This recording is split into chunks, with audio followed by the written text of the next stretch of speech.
If you want to separate the audio from a video in CapCut, this tutorial will show you exactly how to do it in just a few simple steps. This is really useful if you want to edit the audio on its own, remove background sound, reuse voice audio, or make your video editing workflow much cleaner and faster. If this tutorial helps you, go ahead and hit the like button and subscribe for more CapCut tutorials just like this.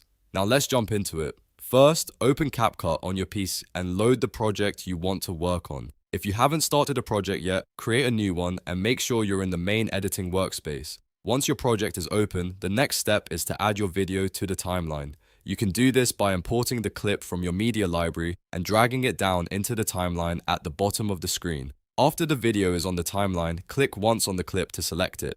This is important because CapCut needs to know exactly which clip you want to work with.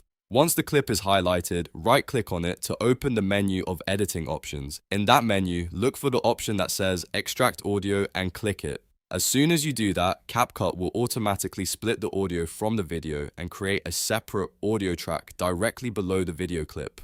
Now, you'll be able to edit the audio independently, which means you can trim it, mute it, move it, or adjust it without affecting the video itself. This is a super handy feature if you're making voiceovers, podcast-style edits, reaction videos, or any project where the sound needs its own control. It also makes it much easier to clean up your timeline and work more efficiently. And that's all there is to it. You've now learned how to extract audio from video in CapCut on PC. If this video helped, make sure to like the video, subscribe to the channel, and turn on notifications so you don't miss the next CapCut editing tutorial. Thanks for watching, and I'll see you in the next one.